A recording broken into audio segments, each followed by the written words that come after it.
YCP ఓడిపోయాక నా దగ్గర పెట్టిన డబ్బులు తీసుకున్నారు. నన్ను దుబాయ్కి వెళ్ళిపోమన్నారు. అక్కడే ఉద్యోగం చేసుకుంటున్నా. నాకు లిక్కర్ స్కామ్తో సంబంధం లేదు. రాజ్ కసిరెడ్డి మార్కెట్లోకి తీసుకొచ్చేందుకు సిద్ధం చేసిన ఎలక్ట్రిక్ వాహన డిజైన్లో పనిచేసిన ఇంజనీర్ను మాత్రమేనంటూ సిట్ అధికారులకు liquor scam A47 బెహ్రూన్ Shazil Sheikh చెప్పినటువంటి విషయం ఇదంతా. ఇక జగన్ హయాంలో జరిగినటువంటి మద్యం కుంభకోణంలో ప్రధాన సూత్రధారుడు రాజ్ కసిరెడ్డి ప్రణాళిక అమలు కోసం నియమించుకున్నటువంటి విద్యావంతులైనటువంటి యువకుల్లో షాజిల్ షేక్ ఒకరు. నెల్లూరు జిల్లాకు చెందిన షాజిల్ ఆటోమొబైల్ ఇంజనీరింగ్ పూర్తి చేసి ఉద్యోగాన్వేషణలో ఉండగా రాజ్ కసిరెడ్డి గ్యాంగ్ కంట్లో పడింది. అంటే వీళ్ళంతా కూడా పూర్తిగా ఈ లిక్కర్ స్కామ్కు సంబంధించి రాష్ట్రంలో కావచ్చు, ఇతర ప్రాంతాల్లో విద్యావంతులు, బాగా చదువుకున్న వాళ్ళందరినీ కూడా దీనిలోకి తీసుకొచ్చి పెట్టేసినటువంటి పరిస్థితి కనిపించింది మనకు. అంటే ఈ విధంగా నిజంగా ప్రభుత్వం ఇట్లాంటి విద్యావంతులు ఉంటే వాళ్ళకి ఏదైనా ఉద్యోగ కల్పనో, లేదంటే ప్రభుత్వానికి ఉపయోగపడేటటువంటి, లేదంటే ప్రజలకు ఉపయోగపడేటటువంటి కార్యక్రమాలు, లేదంటే ఇట్లాంటి స్కిల్ డెవలప్మెంట్ అట్లాంటివి అభివృద్ధి చేస్తూ వీళ్ళకి కావలసినటువంటి స్కిల్స్ అట్లా, అంటే ఉన్నత విద్యావంతులు, మంచి బాగా చదువుకున్న వ్యక్తి, మంచి నాలెడ్జ్ ఉంది ఆయనకి, అట్లాంటి పనుల్లో పదవుల్లో పెట్టాల్సినటువంటి పరిస్థితి ఉంటుంది. కానీ జగన్మోహన్ రెడ్డి మాత్రం ఇట్లా విద్యావంతులు ఎవరెవరు ఉన్నారు, ఎక్కడెక్కడ ఉన్నారు, వీళ్ళెవరెవరు మనకు సహకరిస్తారు, ఎవరెవరిని ఈ విధంగా దోపిడీలో బాధ్యులను చేయొచ్చు, ఎవరి ద్వారా ఇదంతా నడిపించవచ్చు, ఇట్లా వీళ్ళందరినీ తెచ్చి ఇందులో పెట్టుకున్నటువంటి పరిస్థితి. ఇక లిక్కర్ స్కామ్లో వసూలు చేసినటువంటి కమిషన్ల నుంచి రాజ్ కసిరెడ్డి కొంత నొక్కేశాడు. దీనిపైన కూడా జగన్మోహన్ రెడ్డి చాలా సీరియస్గా ఉండినట్ట గతంలో.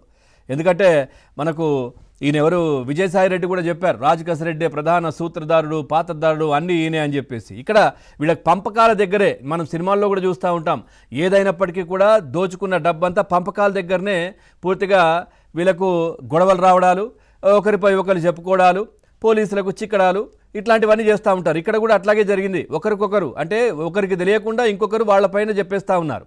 సో పూర్తిగా వాళ్లే సిట్ ఇన్వెస్టిగేషన్కి సహకరిస్తున్నటువంటి పరిస్థితులు. ఇక పూర్తిగా ఈ దీంట్లో హైదరాబాద్లో రియల్ ఎస్టేట్లో కూడా పెట్టుబడులతో పాటు విదేశాల్లో కూడా వ్యాపారాలు ప్రారంభించారు వీళ్ళంతా కూడా. మరోవైపు మన దేశంలో వేగంగా విస్తరిస్తున్నటువంటి ఎలక్ట్రికల్ ఆటో రంగంలోకి ప్రవేశిస్తే మంచి భవిష్యత్తు ఉంటుందని ఈవీ వాహనాల్ని తీసుకొచ్చే ప్రయత్నం కూడా చేశాడు ఈయన, ఎవరు రాజ్ కసిరెడ్డి. సో లిక్కర్ ముడుపులను అప్పుడప్పుడు అట్టపెట్టల్లో తెచ్చి ఈ బెహ్రూన్ ఎవరైతే దుబాయ్లో ఉన్నటువంటి వ్యక్తి ఉన్నత విద్యావంతుడని చెప్తున్నామో వాళ్ళ ఇంట్లో వాళ్ళ ప్లాట్లో పెట్టేవారంట. ఈవీ అవసరాల కోసం కొంత డబ్బు ఆయన మొహాన కొట్టేసి మిగతా సొమ్మంతా కూడా తీసుకునేవారంట మధ్య మధ్యలో వచ్చేసి. పూర్తిగా విచారణలో ఈయన A47 ఎవరైతే ఉన్నారో బెహ్రూన్ షాజిల్ షేక్ ఆయన క్లియర్గా చెప్తా ఉన్నారు. సో పూర్తిగా ఇవన్నీ కూడా సిట్ అధికారులు కూపిదీస్తున్నారు. అట్లాగే ముఖ్యంగా దీంట్లో చెప్పుకోవాల్సింది జగన్మోహన్ రెడ్డి పాత్ర గురించి. ఆయన కూడా అందరికీ తెలిసిందే, కర్త కర్మ క్రియ, పూర్తిగా బిగ్ బాస్ అంటూ అందరూ మాట్లాడుతూ ఉన్నారు. కానీ ఎవరో కాదు, బిగ్ బాస్ అంటే జగన్మోహన్ రెడ్డి అని అందరూ అనుకుంటున్నారు. ప్రస్తుతం అయితే క్లియర్గా దానికి సంబంధించి ఆధారాలు, ఎవిడెన్స్లు కూడా సిట్ సేకరిస్తూ ఉంది. అట్లాగే ఈడీ కూడా ప్రస్తుతం రంగంలోకి దిగింది. అంటే ఎప్పుడెప్పుడు ఈ విదేశీ పర్యటనలు, ఈ విదేశాల్లో డబ్బులు పెట్టడాలు, ఈడీ రంగంలోకి దిగిందంటే మనీ లాండరింగ్, ఇక్కడి నుంచి ఎక్కడికెక్కడికి డబ్బు వెళ్ళింది, ఏం చేశారు, ఇవన్నీ కూడా కూపీలాగుతున్నారు ఇప్పుడు ప్రస్తుతం ఈడీ అధికారులు. సో జగన్మోహన్ రెడ్డి ఇప్పటి వరకు ఆయన మంత్రివర్గంలో ఉన్నటువంటి వాళ్ళు కావచ్చు, విజయసాయిరెడ్డి, వీళ్ళందరూ ఎవరైతే ఆ 5 సంవత్సరాలు విదేశీ పర్యటనలు ఉంటాయో, ప్రత్యేక విమానాల్లో వెళ్ళుంటారు కదా వీళ్ళంతా, అవన్నీ కూడా కూపీలాగుతున్నారు. మనం చూడొచ్చు, జగన్మోహన్ రెడ్డి కూడా గతంలో పూర్తిగా గన్నవరం ఎయిర్పోర్ట్ నుంచి ప్రత్యేక విమానంలో ఏదైతే లండన్కి అని చెప్పి వెళ్ళేవారు, ఆ తర్వాత దావూస్కి వెళ్ళి పెట్టుబడుల సదస్సు అని చెప్పి అక్కడికి వెళ్ళి ఇక్కడికి సంబంధించిన రాష్ట్రంకు సంబంధించిన పారిశ్రామికవేత్త ఒకరిద్దరితోని దావోస్కి వెళ్ళి MOU కుదుర్చుకున్నారు. మరి అదేంటో లెక్కేంటో, అసలు అదేదో ఇక్కడనే చేసుకుంటూ అయిపోయింది కదా, విమాన ఖర్చులన్నా మిగిలేవి. సో ఇట్లా అక్కడికి వెళ్ళి మరి ఇంకెవరెవరితో కలిశారు, ఇంకా ఏం మీటింగులు, లిక్కర్కి సంబంధించి అక్కడ ఏమైనా మీటింగులు జరిగాయా, మరి వీళ్ళు వెళ్ళే క్రమంలో ఏం జరిగింది, ప్రత్యేక విమానాల్లో వెళ్తూ ఉన్నారు. సో దాంట్లో మరి ఏమైనా డబ్బు తరలించారా, ఏం జరుగుతోంది, ఇవన్నీ కూడా కూపీలాగుతోంది ఈడీ. పూర్తిగా గూగుల్ టేక్అవుట్లు, తర్వాత ఆ ఫోన్ కాల్ లిస్టులు, ఆ తర్వాత ఇట్లాంటివన్నీ కూడా తీస్తూ ఉన్నారు. ఇప్పుడు పూర్తిగా కూడా టెక్నికల్ ఎవిడెన్స్లు బయటపెట్టి వాళ్ళ ముందుంచి ప్రశ్నిస్తూ ఉన్నారు. ముఖ్యంగా జగన్మోహన్ రెడ్డి ఇందాక అనుకున్నట్టుగా గన్నవరం నుంచి ఇటు ఒకసారి బేగంపేట ఎయిర్పోర్ట్ కూడా వచ్చారు. అక్కడ వాళ్ళ సతీమణి కోసం ఒక గంటన్నర వెయిట్ చేసి ఆమె వచ్చాక ఇక్కడ నుంచి ప్రత్యేక విమానంలో మళ్ళీ లండన్ వెళ్ళారు. ఆ వెళ్తున్న క్రమంలో ఆమ్స్టర్డామ్ దాని గురించి అందరికీ తెలిసిందే. అది చాలా హవాలాకు కావచ్చు, లేదంటే డ్రగ్స్కు పేరొందినటువంటి ప్రాంతం ఆమ్స్టర్డామ్, ఆ తర్వాత పక్కనున్న బ్రెజిల్, ఇవన్నీ కూడా. సో ఇక్కడ టెక్నికల్గా కొంచెం సిగ్నలింగ్ వ్యవస్థ కొంచెం లోపించింది, మాకు ఇంకా రాలేదు అని చెప్పి మేము ఇక్కడ ఆగాము అని చెప్పి గతంలో వార్తలు వచ్చాయి. అక్కడ ఏం పని ఆయనకి? జగన్మోహన్ రెడ్డి వెళ్ళే సమయంలో ఒక దగ్గరికి వెళ్తున్నానని చెప్పి ఇంకో దగ్గరికి ఎందుకు ఆగారు అక్కడ? సో దాన్ని కూడా కూపీలాగుతున్నారట. మరి వెళ్ళేంత క్రమంలో ఏం జరిగింది, ఏం చేస్తున్నారు, మధ్యలో ఆగి ఇవన్నీ ఏం జరిగాయి, ఇదంతా కూడా. సో అట్లాగే అందరు చెప్తా ఉంటారు, లండన్లో ఒక పెద్ద దీవి కొనుక్కున్నారు జగన్మోహన్ రెడ్డి అని. మనకు తెలియదు, టీడీపీ వాళ్ళు కావచ్చు, జనసేన, వీళ్ళందరికీ చెప్తా ఉంటారు. మరి అది ఎంతవరకు నిజం? ఆ దీవిలో ఏం దాచిపెట్టారు? ఒక ప్రత్యేక దీవినే కొనేసుకోవాల్సినటువంటి అవసరం ఏంది? ఇవన్నీ కూడా కూపీలాగుతున్నారట ఖచ్చితంగా. ఏం జరిగింది ఏంటనేది. ఆ తర్వాత గతంలో చూసాం, గన్నవరంలో కూడా చాలా బిస్కెట్లు కూడా, బంగారు బిస్కెట్లు పట్టుబడ్డటువంటి సంఘటన.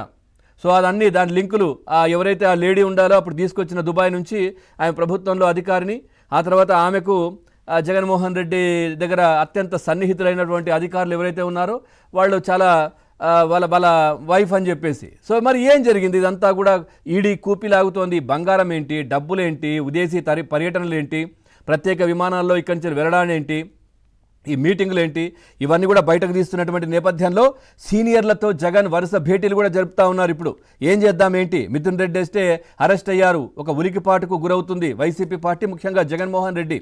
ఆ తర్వాత ఛార్జ్షీట్లో తన పేరు ఉండడంతో జగన్మోహన్ రెడ్డి టెన్షన్ పడుతున్నారంట. నా పేరు కూడా ఉంది, మరి నన్ను కూడా పిలవబోతున్నారు, మీరే అంటే ఏం చేద్దాం ఏంటి? పూర్తిగా న్యాయ నిపుణులతో సలహాలు, సంప్రదింపులు ఇవన్నీ కూడా జరుగుతూ ఉన్నాయి ఇప్పుడు. హడావిడి అంతా యలహంక ప్యాలెస్లో జగన్మోహన్ రెడ్డి. అట్లాగే సాంకేతిక ఆధారాలతో సిట్టు ఉచ్చు బిగిస్తోంది. సో పూర్తిగా నేను గతంలో ఫోన్ వాడనని చెప్పాను, కానీ అదంతా ఎట్లా వాడతాను, ఏం జరిగింది అనేది కూడా పూర్తిగా ఆధారాలతో పాటు, నేను వాడను ఫోను, పబ్లిక్గా చెప్తా ఉన్నాను, నేను ఫోన్ వాడను, నా దగ్గర నంబర్ లేదని చెప్పాను. కానీ మరి నా 2 ఫోన్లు మాత్రం ప్రస్తుతం జైల్లో ఉన్నాయి. ఎవరా 2 ఫోన్లు అంటే, ఒకటి ధనుంజయ రెడ్డి, ఒకటి కృష్ణమోహన్ రెడ్డి. అంటే వీళ్ళకే ఫోన్లు వచ్చేది జగన్మోహన్ రెడ్డి మాట్లాడాలంటే. మరి అవి కూడా కూపీలాగుతున్నారు. వాళ్ళకి ఏమేమి కాల్స్ వచ్చాయి, ఎవరెవరు మాట్లాడారో, ఏం జరిగిందనేది. సో ఇది కూడా జగన్మోహన్ రెడ్డికి భయం పట్టుకుందంట. సో అట్లాగే క్యాడర్లో స్థైర్యం నింపడంపై కూడా చర్చ జరుగుతుంది. అట్లాగే పూర్తిగా దీనికి సంబంధించి కూడా ఎట్లాంటి ఫలితాలు ఉండవు అంటూ కూడా సీనియర్లు చెప్తా ఉన్నారట. మీరు క్యాడర్ని ఏం చేసినా కానీ వాళ్ళు వినే పరిస్థితి లేదు ఇప్పుడు అని చెప్పేసి. అట్లాగే ఎమ్మెల్యేల రాజీనామా కూడా యోచన చేస్తోందట. దానికి కూడా లాభం లేదని సీనియర్లు చెప్తా ఉన్నారు. ఎందుకంటే మీరేదో రాజీనామా చేయమంటే కాదు,